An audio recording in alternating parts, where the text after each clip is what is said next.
नमस्कार, मैं हूं श्रीकांत प्रजापति और आप मेरे साथ देख रहे हैं बीसीसी न्यूज। आई खबरों में बढ़ने से पहले डालते हैं सुर्खियों पर एक नजर।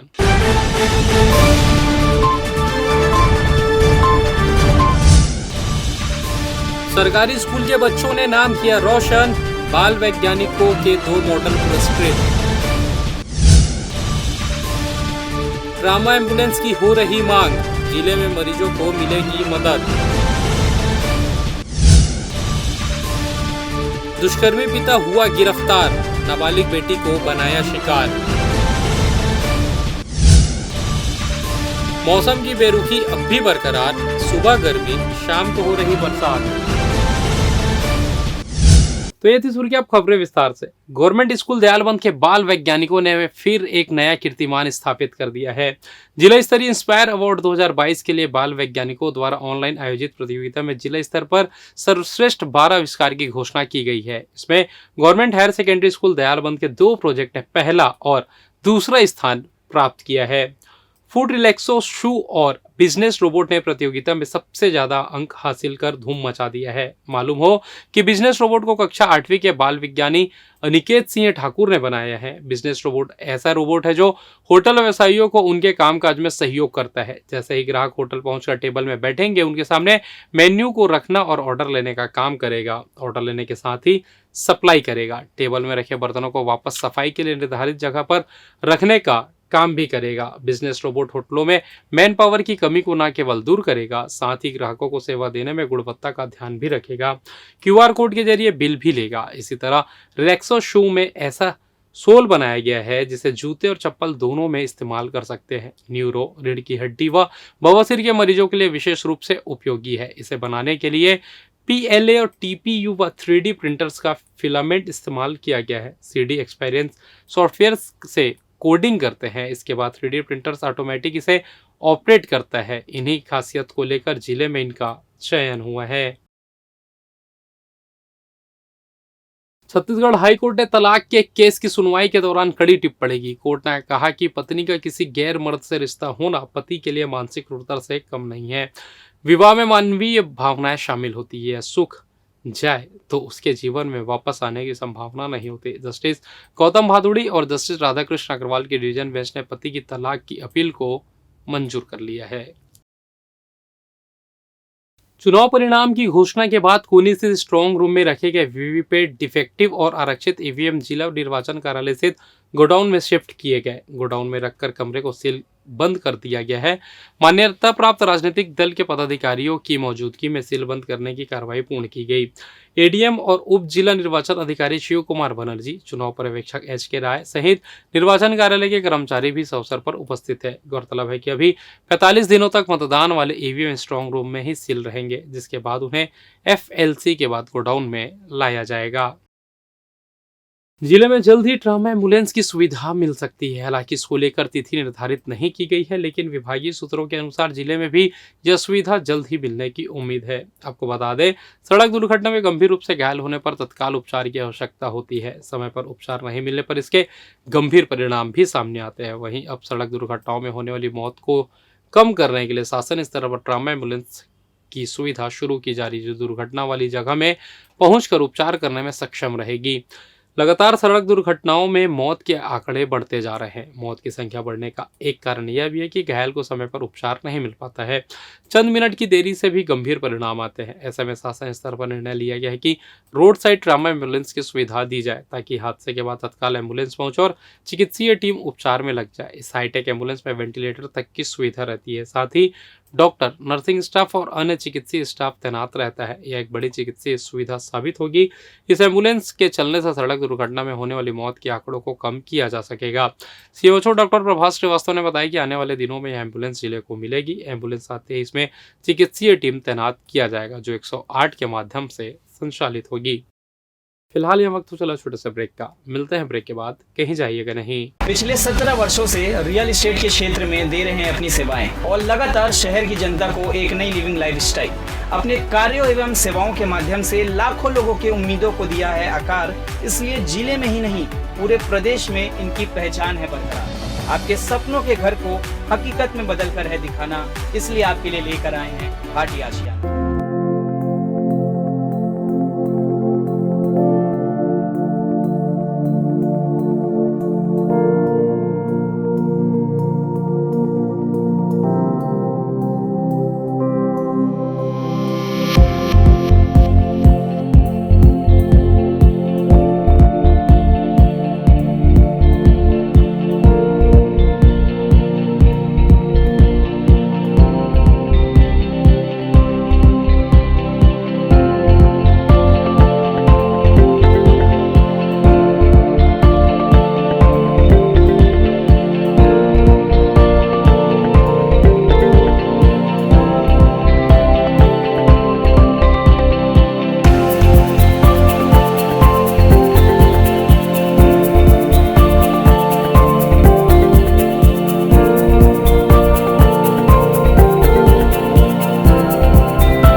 ब्रेक के बाद आप सभी का स्वागत है। ये बढ़ते हैं अगली खबर की ओर।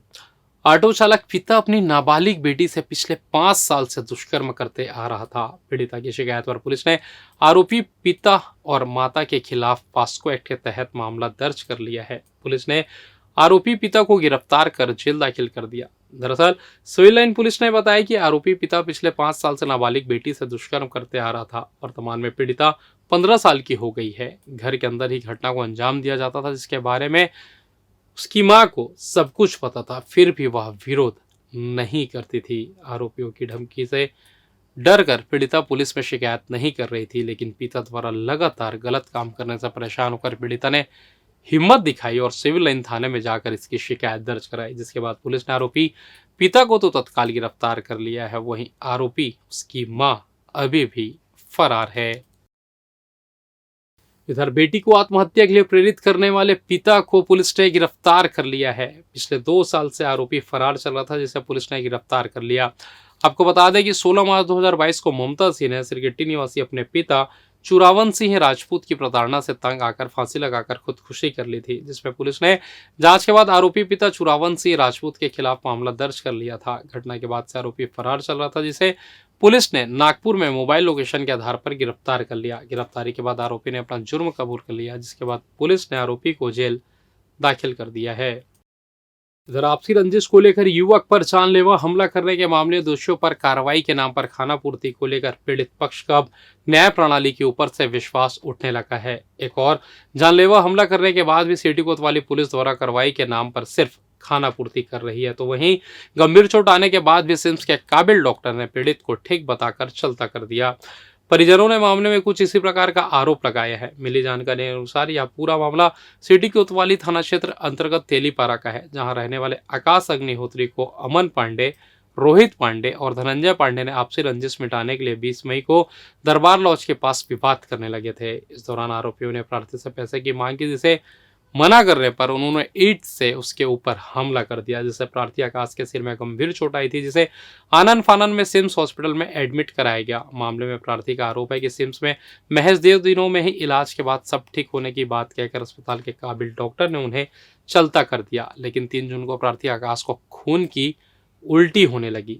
जब वह पुनः सिम्स हॉस्पिटल इलाज के लिए पहुंचा तो उसे एडमिट तो कर लिया गया, लेकिन उसके इलाज को लेकर कोई संजीदगी नहीं दिखाई जा रही है। प्रार्थी के अनुसार इसके सिर में गंभीर चोट आने के बाद भी डॉक्टरों ने सही जानकारी सिटी कोतवाली पुलिस को नहीं दी, जिसके कारण सिटी कोतवाली पुलिस ने आरोपियों के खिलाफ कार्रवाई के नाम पर मामूली धारा लगाकर कार्रवाई के नाम पर सिर्फ खानापूर्ति कर रही है। 20 तारीख के मैं क्या बोलते 5:30-4 बजे 4:30-5 बजे के आसपास सौमित्र फर्नीचर के पास बैठा हुआ था, तो मैं अपने दोस्त लोग के साथ गया था चाय पीने। चाय पी के आ रहा था, उन लोग मेरे को छोड़ने आए, तो जहाँ क्रिकेट खेलते हैं वहाँ पर ही मैं था।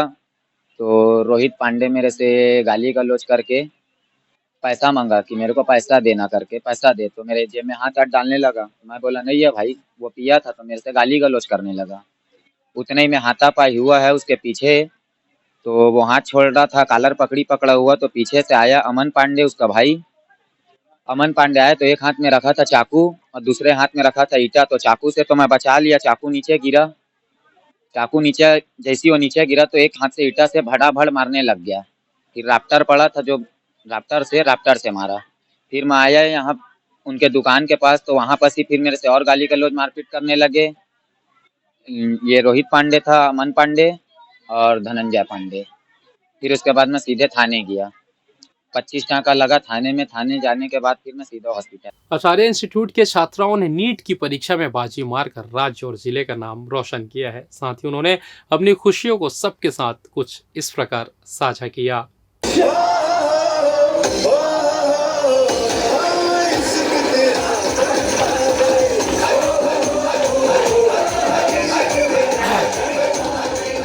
ये खुशी है जीत की, ये खुशियां हैं अपने उज्जवल भविष्य में एक कदम आगे बढ़ने की, ये जश्न है अपना नाम रोशन करने की।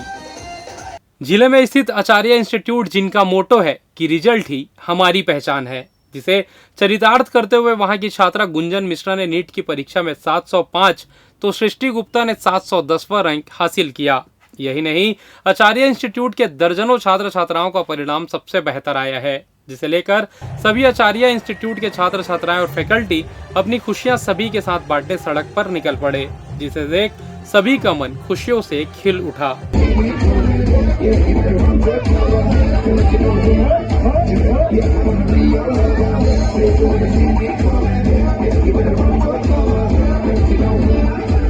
पढ़ाई के साथ साथ आपको प्रेशर कैसे हैंडल करना है, किस चीज़ों पे ज़्यादा फोकस करना है, आपको क्या चीज़ें पढ़नी है क्या नहीं पढ़नी है, ये आपको तभी पता चलेगा जब आप टीचर से कनेक्टेड होंगे।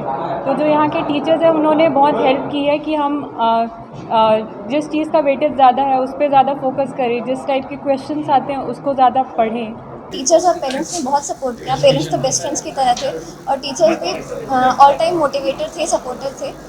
और इसके साथ ही मैंने तो सर से ये भी कहा था कि अगर मेरे 700 प्लस नहीं आए सर तो मैं शायद ड्रॉप ले लूँगी, बट सर ने साइन करके दे दिया कि तुम्हारे 700 प्लस आएंगे, तुम देख लेना। और आज मेरा स्कोर 705 है। तो इतना ट्रस्ट, इतना कॉन्फिडेंस, मुझ पे इतना बिलीव बनाने के लिए मेरे पेरेंट्स और टीचर्स का बहुत बहुत थैंक यू। वहीं आचार्य इंस्टीट्यूट के डायरेक्टर संदीप द्विवेदी ने इस सफलता के सभी छात्र छात्राओं को उज्जवल भविष्य की कामना भी की।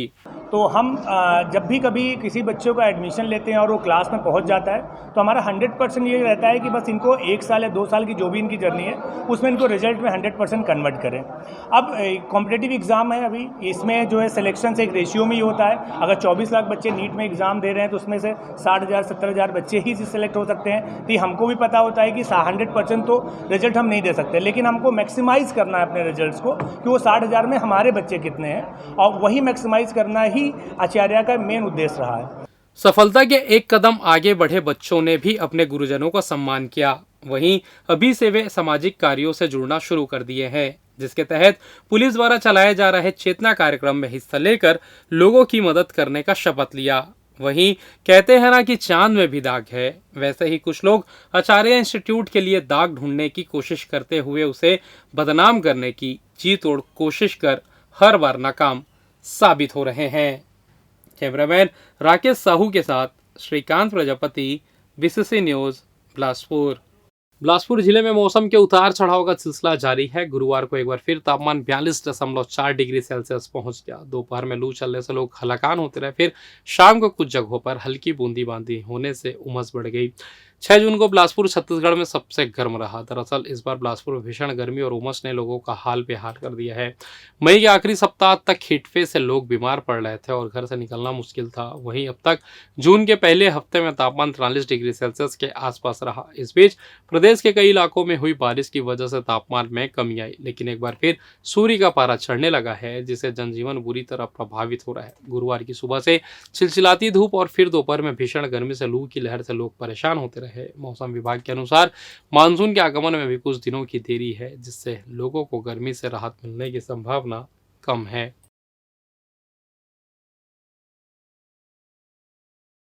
फिलहाल इस बुलेटिन में बस इतना ही। मुझे दीजिए इजाजत, फिर होगी आपसे मुलाकात। तब तक देखते रहिए बीसीसी न्यूज। नमस्कार।